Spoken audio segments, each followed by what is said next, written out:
Good afternoon and welcome everyone to the next episode or session, screencast in the Foreman Deep Dive series. Gilvin here, hosting again.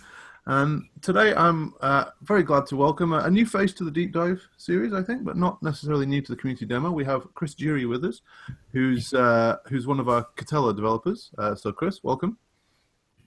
Hey, how are you? I'm very well, thank you. So I believe today you're going to take us through some SQL debugging. Yeah. Basically, just kind of going through the process from a page being slow and then figuring out if it is indeed a SQL problem. Doesn't necessarily have to be, but kind of like the process to kind of like dive into that and then see if it is indeed an issue with SQL, and then if so, assuming that it is, and how to make sure that it is, and then next steps after that, just try to make sure that just try to get the explain plan out of that, and then Sure. Go from there. So. Cool. Well, this is absolutely on topic at the moment because we're definitely seeing a few people asking if the latest release of Foreman is a little bit slower than the last release. So being able to give, even as developers, being able to ask the right questions in IRC is really useful, right? So note to the viewers, usual channels. If you want to ask questions during the broadcast, please do. You can reach us via the Q&A app on the stream. You can ask questions in the Foreman IRC channel on Freenode, or you can ping me on Twitter, and I will try and monitor all three of those during the broadcast. So without further ado, then, I'm going to hand over to Chris. I think we've got probably we're not going to use the whole hour today, I don't think, but we'll see how we go. Plenty of time for questions, so do jump in if you've got any. Okay, Chris, it's all yours. All right, great, thanks. Yeah, my name is Chris. I've been working on things related to Catella and Foreman in the past. Like I worked on Candlepin for a while, and then I worked on Pulp Team, and then now I'm working on Catella Team. So I wanted to kind of go into some kind of tips and tricks for SQL debugging, or SQL performance debugging in particular. So when I started on this, I didn't really know too much about it, and I had to read about like how to like collect explain plans and stuff like that. And then I felt like once I got to the point where I had an explain plan, then it made it a lot easier to work with other people on it. And then also it turned out to be a lot of fun, which was a little bit surprising, but I actually really enjoyed working on stuff like this, it turned out. So I wanted to kind of share things I learned, and then hopefully other people will have fun with it as well. So I only have a few slides, and then I'm going to go into a few examples a little bit, but we're not going to use the full hour. So if anyone wants to interrupt or have questions or anything, just feel free. So who is this presentation for? It's people who work with bugs related to performance, especially related to like slow loading API calls or pages. So there's a lot of reasons something might be slow. This is for one kind of very narrow piece of that, which is slow queries. There's like a million different things that could make something slow to render or an API call slow. Hopefully in this presentation, I'm going to try to show like how to like, if it turns out to indeed be a SQL issue, which it is sometimes, usually it's something else, but it is sometimes. So I'm just going to try to dive in and show like how to show if it is, and then if it is, how to get more data out of it to work on it further. So the main, so also it's useful if you're a more advanced user and you want to put in bugs related to performance. And then if you're able to get all this data out, it makes the bug like much easier to work on.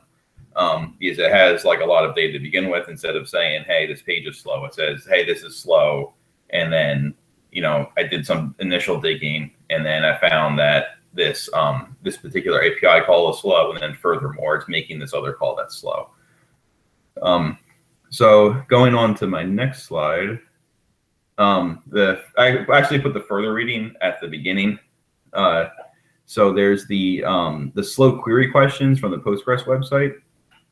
And then that just shows which data to collect. Like if you're going to ask a question on the Postgres mailing list, most of that stuff isn't applicable for Foreman Catella necessarily, just because just because a lot of our setup is set up by Puppet. So like we all have the same version of Postgres. We all have the same base configs and stuff like that. I would say the most important part definitely is just the explain plan, which is something that I'm going to get into later on. And then the second link here is actually an explain plan formatter, which makes it a lot more readable. Without this, it's kind of difficult to read an explain plan, but with it though, it kind of colorizes it and breaks it down and makes it just a lot easier to read. And then finally, there's always the Postgres documentation, which is the so this link is for the 9.2 docs. So a lot of times, like if I'm having an issue with something or something's not behaving the way I think it should, which is usually just the matter of just me not understanding something, I'll just go to the documentation and read about it.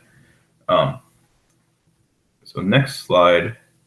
So kind of step one, if you have an issue, is just kind of look at the production log or at the Rails server console, and then you should see a line that looks like this somewhere. So I guess just to kind of break this down a little bit, it just says the return code, and then the amount of time it took to serve the request. So in this case, it was 22,000 milliseconds, which is pretty long. It's actually 22 seconds. And then in this case, the views of actually rendering the information took 2.6 seconds. And then the active record part took 20,000 milliseconds, which is 20 seconds.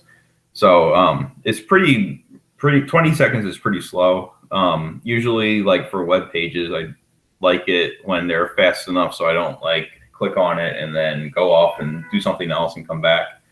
I feel like if I'm tempted to do that, if I'm tempted to like look at my email after I click a link while it loads, then it's probably too slow. So it's kind of, I don't really have like a good, what's the word? Like a good like heuristic for fast or slow besides that. But I would say like 20 seconds is obviously too much though.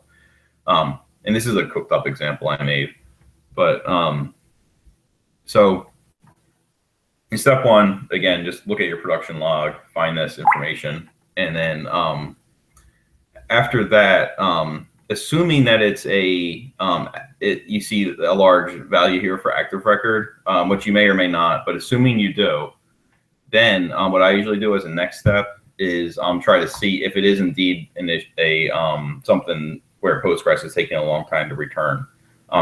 Isn't always that case, but if it is, it's easy to figure out.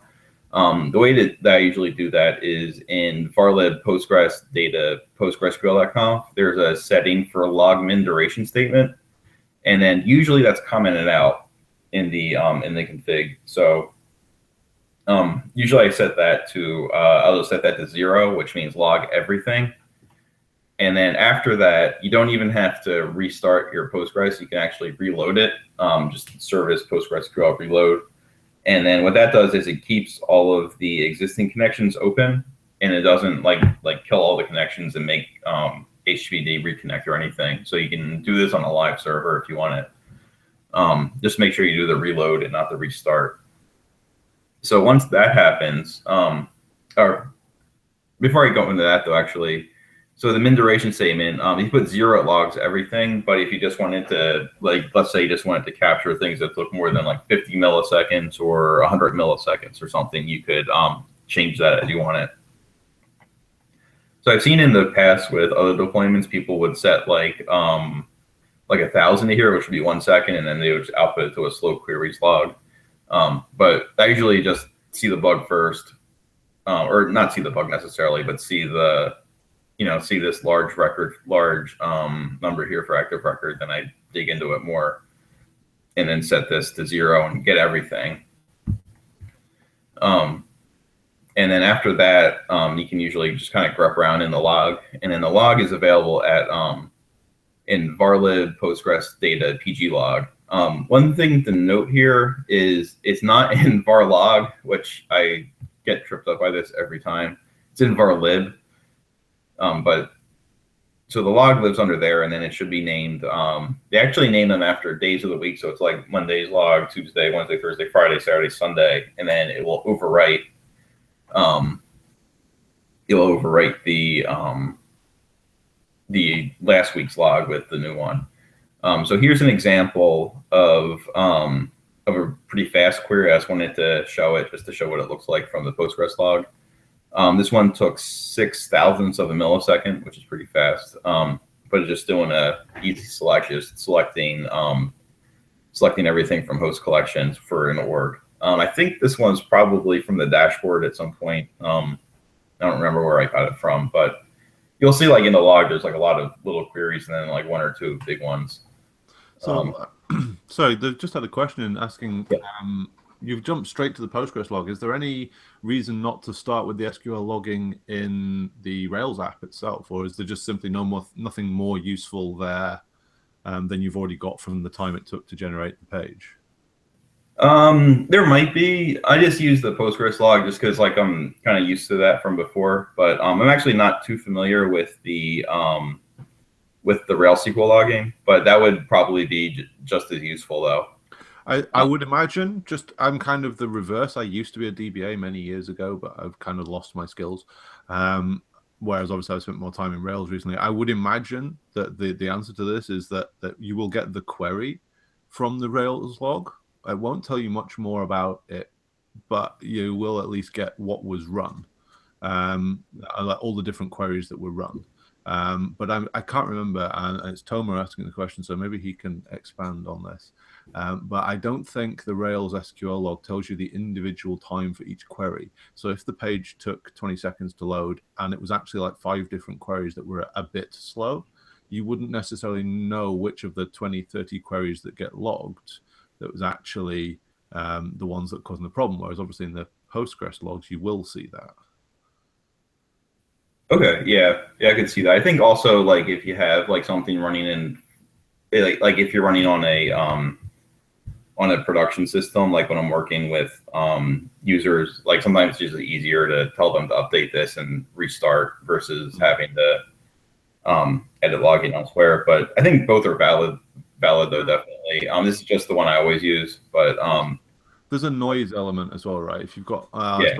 I suppose with a min duration of 0, this doesn't really help. But technically, if you had a rough idea of how long the query was taking, you could set it to something of an intermediate value and hopefully avoid all of the noise going on in your production system, right? Yeah. Like even if you set it to like 10, that would that filters out quite a large number of stuff, like a lot of like polling tasks and things like that don't really take much time. Apparently, Rails will tell you the time taken for each query, as well as whether it was a cached query or not. So this is quite useful. Oh, cool.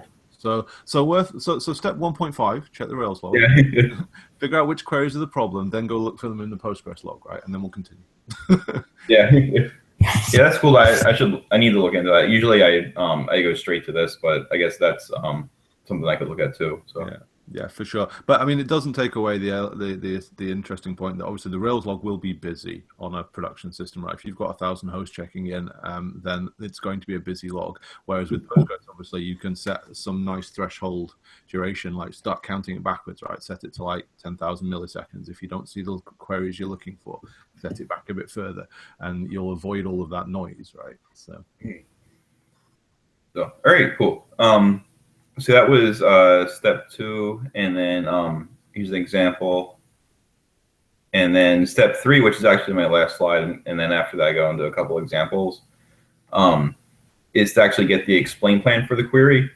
So the way I usually do that is just on the system, become the Postgres user, and then log in with either a Foreman or Catello database.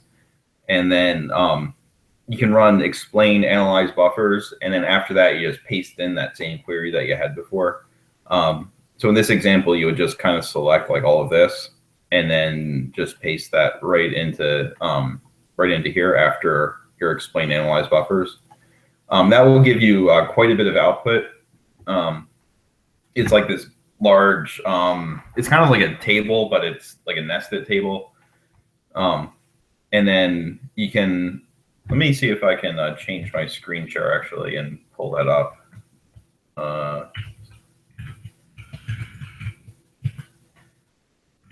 me, I'm gonna unshare and reshare again just to change screens.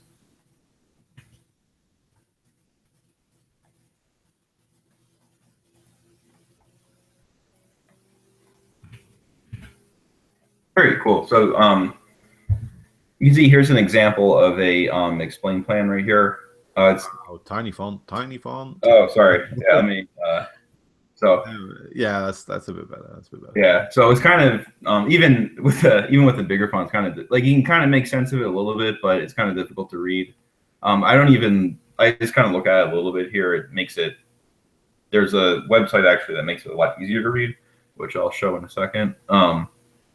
So let me unshare that, and then I'll reshare again with my browser. Just one second.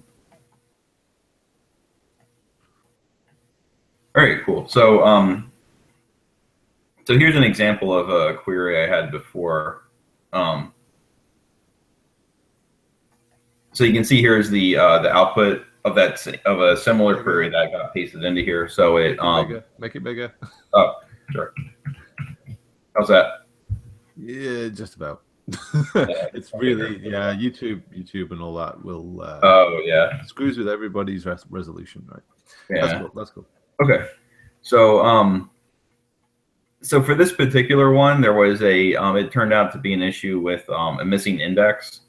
So you can see when you paste it into here, it actually shows like what all of the what all those different lines mean, and then breaks out the cost of each piece of the query. So you can see it. Some of these are pretty fast, like so these costs, I think they kind of roughly correspond to milliseconds. I'm not really sure, but you can see like a lot of these are kind of fast and quick to run. And then the issue though, it makes it in red, which is really easy to find. It has this sequential scan on the Catella repository RPMs table. And then, so if you don't know what a sequential scan is, the good part is you can actually just click on it and it will tell you. So it actually links to a document that that somebody wrote that explains how to interpret explain plans, which is pretty cool. So this article is actually a 3-part article, and then the guy actually he runs this site that runs this explain plan analyzer, and then actually links to each piece of the query will actually link to the proper part of the explain plan document that explains how to read explain plans. So it's pretty good. This was really helpful to me because I didn't know that much about this to begin with. And then it was good to be able to like have my query and then like link it, have the links like point over to what each item means. So you can see here though there was a sequential scan on here over I think 3.9 million rows, and then after that then there's a couple of joins. So after adding so what you can do actually is then since you have the query the query and the explain plan at this point, then you can just run that query in the Postgres console, and then if you want to like alter it and try a few things out or add an index and see how it goes with the index, and then drop the index and see if it gets worse again, you can do that. And then I believe I have a before and after for this particular one. I'm not sure. Yeah, so that one was the before. This guy with the you can see it took like 395 milliseconds to run this query, which isn't too slow by itself, but it was doing it 20 times. So I think that's like 6 seconds or something. So it took some time to load that page because it was for 20 content view versions, it was 6 seconds, and then there's some other overhead as well. So it took some time. Then after adding the index, this is the same query, but with the index added. You can see it changed that sequential scan to an index scan for, or right there actually. And then you can see this, this is a temporary index I added just when I was messing around with it. So I added this repo index and then basically reran the query, saw it was faster, reran the explain plan to see what happened. And then you can see here it changed this index scan that used to be let me go back here again. That used to be the sequential scan. So it sped up quite significantly from adding the index. And then at that point, since I had the index and the kind of the before and after, then it was just a matter of kind of putting in the PR for it and adding a migration. So it's pretty straightforward to find these issues. Once you have the explain plan, it makes it a lot easier. Also, it makes it a lot easier to work with other people. Once you have the explain plan and you actually have the link, you can actually like a lot of these issues, like I don't really know them offhand because I'm still learning. So like once I get the explain plan or even just the query and the explain plan, I can ask around a little bit, and then it makes it a lot easier to collaborate with other people. Once I have all that data in hand, and I can say like, hey, this is slow. I think this should be fast. Like I'm not sure exactly what's wrong, and then kind of collaborate on it and try different things. So I believe that's actually it for the stuff I kind of wanted to get through. I have a couple more examples I can work through if anyone's interested, but this was kind of the basics of what I wanted to cover. So I guess this is a good point to pause for questions, and then if anyone wants to continue, we can continue, or if not, that's fine with me as well. So we don't have any questions right now. I'll fill a little bit. So one question there, I could easily go and look myself, but since I've got you here, I can ask. This summary website, is that Postgres specific? Does it work for MySQL explain queries as well? I believe it's Postgres specific. I'm not. Yeah, I think just because it links to other stuff, I can link it. Okay. Yes, yeah. No, that's right up at the top. Yeah. Yeah, that's answered that question very quickly. Fair enough. It just so happens, I'm a big fan of Postgres as well. It just so happens I've got a MySQL database because I'm using a couple of open source tools that save me having to write those tools myself, but they only support MySQL. So, so sadly, I'm forced to use MySQL for a certain thing that I'm working on, and if that's slow, then obviously I would like to know why as well. But I mean, the basics are still there, and there's probably something similar for MySQL as well. Yeah, I felt like too. Like I've done some work with like Oracle stuff in the past, and then a lot of the concepts are really similar between all of them.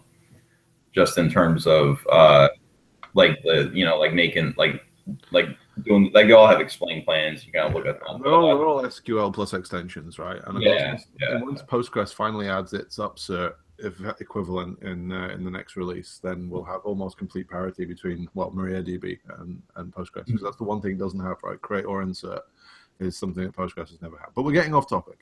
So I'm not seeing questions. If people have questions, we've actually got quite a lot of viewers today for a deep dive. Quite impressed. So if you are interested, got any questions, do shout out. Oh, hang on. Yes, we've got one from Daniel. So Daniel would just like to maybe talk a little bit about some of the examples that you've already fixed. So you've obviously been through one here where you needed to add an index. Are there any other good examples of Foreman fixes? Yeah, I can pull up another one. Just give me 1 second. Cool.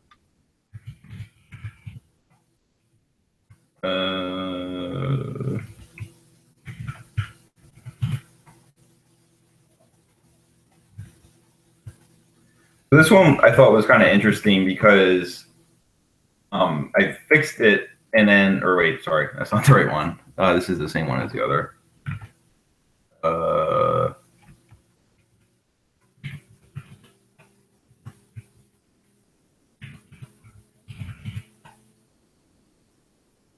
Here it is.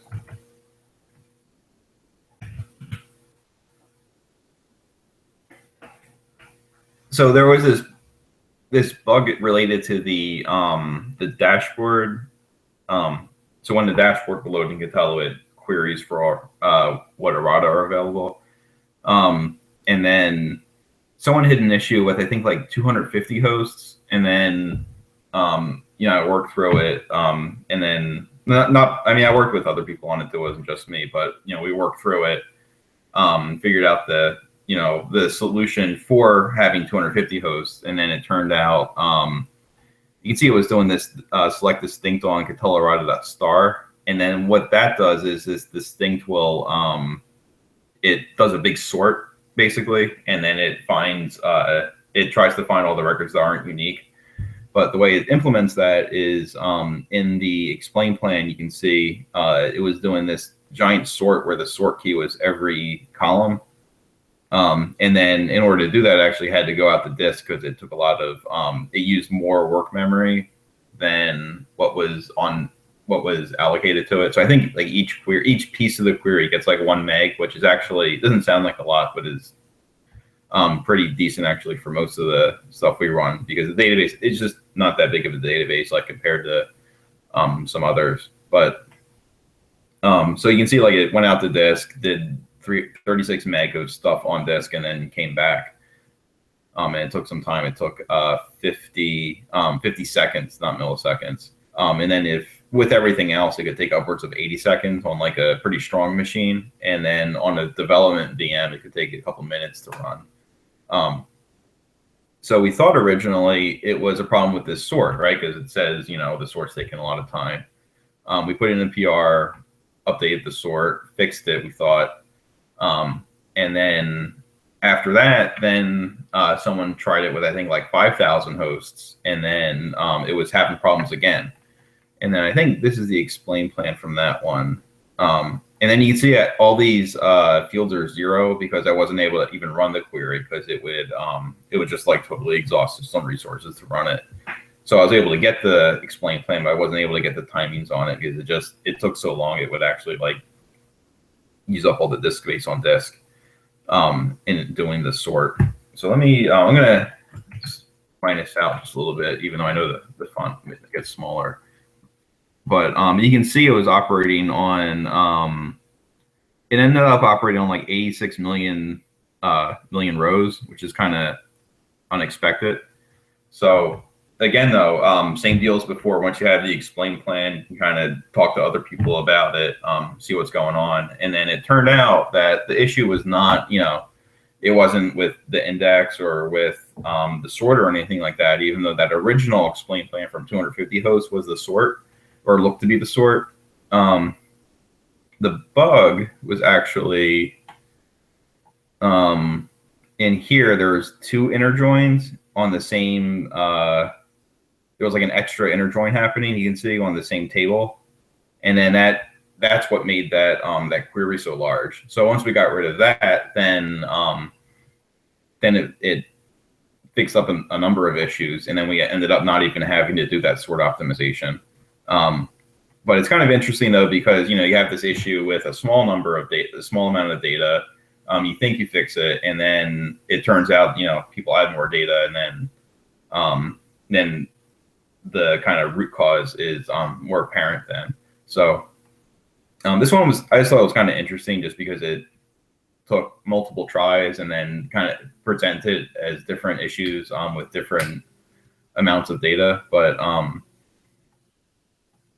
But yeah, I guess that's kind of a more interesting one where you get to use the explain plan, and then also kind of things change as more data is added. So that's kind of one of the things too that's helpful about getting the log from the user versus replicating on my own. Because a lot of times if I replicate a bug on my own, I'm not using enough data, or if I add data, it's not like as it's not quite the same. So sometimes like I'll fix it, I'll think I fixed it, but it turns out I either fixed like a different issue or I wasn't using the right amount of scale or something. So yeah, that's kind of a more interesting one. It's definitely an interesting one. It's a good example of how developers often struggle because we can't get the sort of scale, or not easily get the sort of scale that the end users are going to see. I remember this coming up in the proxy many times, where, you know, people are taking it out and running it on a subnet of 50,000 hosts, and then finding out that some things are slow. And on the one hand, you're like, cool, I'm really interested to know that this is running on a subnet of this size, but also, well, duh, really, it was going to be, wasn't it? Because we've never tested it. So it is really good to get that feedback and to hear how you ran that through, and then you got feedback from a user and could go back and have another look at it. I think that's very interesting.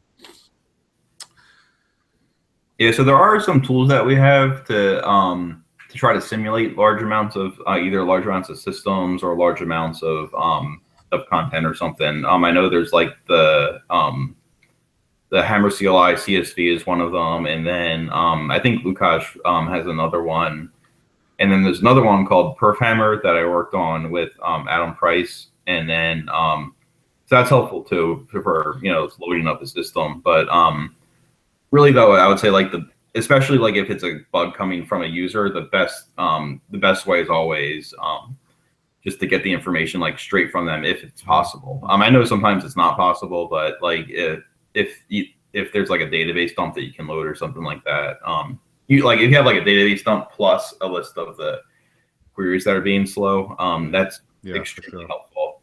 But barring that though, you can like simulate the number of hosts or whatever using a couple of different things. So. Yeah, for sure. Absolutely. It's great when you get those kind of that great combination of someone with a really big system who is also able to share it, right? Because quite often those systems are the most enterprisey of all of them, where they're very, very careful about what data they let out. Yeah. So, and that's just how it is. So right now, I'm not seeing any new questions. We have plenty of time. You mentioned possibly having a sort of live example, curse of the live demo. No, this was it. I was just going to go through the this bug that I just went through. Oh, okay, fair enough. So yeah, I don't have anything live prepared. No, that's cool. That's fine. Yeah, I mean it's tricky, right?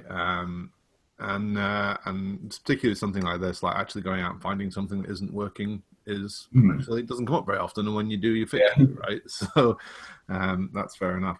So I'm not seeing any other questions right now. I'm just going to have a very quick look around all my various channels to see if there's anyone else has popped up that I haven't spotted. But as of right now, it does look like things are fairly quiet. So that takes us to the half-hour mark. I think we've done nicely there. It's been a good look at this. Do you have anything else you'd like to add? Yeah, I guess I kind of said at the beginning, but I was kind of surprised at how like enjoyable these things were to work on. So I'm hoping like other people will enjoy them as well, like just trying to work through them. It's kind of like a fun puzzle you can kind of do. So so hopefully I can show other people how to have as much fun with SQL as I did. So. But other than that, that's pretty much it for me. Cool. And if people want your help with how to debug this stuff, where can they find you? Either Foreman channel or Foreman Dev channel. Probably, I guess Foreman Dev would be better, just because it's more on topic. But I'm on both of those. So, I guess so. I'm around during USA Eastern time hours, but there's always the Foreman Dev email list as well that would work. But yeah, any of those is good. So cool. Okay. Well, in that case, I think we will wrap this up. Thanks very much to everyone for tuning in. If you do have any further questions, feel free to join us on the mailing list or in IRC to continue asking. As Chris said, you can find him there as Beeve.